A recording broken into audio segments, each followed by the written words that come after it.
ছাত্রদল এমন একটি সংগঠন, শুধু একটি ছাত্র সংগঠনই নয়, এটা যে জাতীয় নেতৃত্ব তৈরির একটি কারখানা, জাতীয় নেতৃত্ব তৈরির একটি প্রতিষ্ঠান হচ্ছে বাংলাদেশ জাতীয়তাবাদী ছাত্রদল। আপনারা ইতিমধ্যে দেখেছেন বাংলাদেশ জাতীয়তাবাদী দল বিএনপির ভারপ্রাপ্ত মহাসচিব হিসেবে একজন ছাত্রদলের সাবেক সফল সভাপতি রাকসুর ভিপি জনাব রুহুল কবির রিজভীকে নিয়োগ দেওয়া হয়েছে। উনি ইতিমধ্যে আমাদের ভারপ্রাপ্ত মহাসচিব হিসেবে বাংলাদেশ জাতীয়তাবাদী দল বিএনপির ভারপ্রাপ্ত মহাসচিব হিসেবে দায়িত্ব পালন করছেন। ডেফিনেটলি এটা আমরা যারা ছাত্রদল করি আমাদের সবার কাছে একটি আনন্দ জাগানিয়া বিষয়। In the heart of the city rises a destination built for greatness. International Convention City, Bosundhara. Life takes a new course.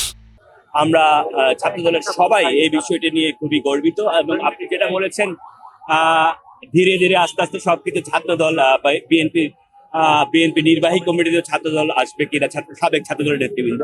সেক্ষেত্রে আমি বলতে চাই আমাদের স্ট্যান্ডিং কমিটিতেও অলরেডি আপনারা দেখেছেন শ্যামল বিয়েতে বলেছে, আমাদের সালাউদ্দিন আহমেদ থেকে শুরু করে উনি ছাত্রদলের সাবেক সফল ছাত্র নেতা ছিলেন, ঠিক উনার ইনক্লুড, এবং রিসেন্টলি খুব কিছু ছাত্রদলের সাবেক ছাত্রদল নেতাদের ইনক্লুশন ঘটেছে আমাদের স্ট্যান্ডিং কমিটিতে।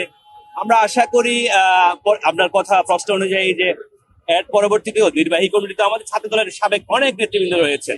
তো এটা প্রমাণ করে আমি আগেই যেটি বলেছি যে ছাত্রদল শুধু একটি ছাত্র সংগঠনই নয়, এটি একটি ভবিষ্যতে জাতীয় নেতৃত্ব তৈরি করার একটি অন্যতম প্রতিষ্ঠান।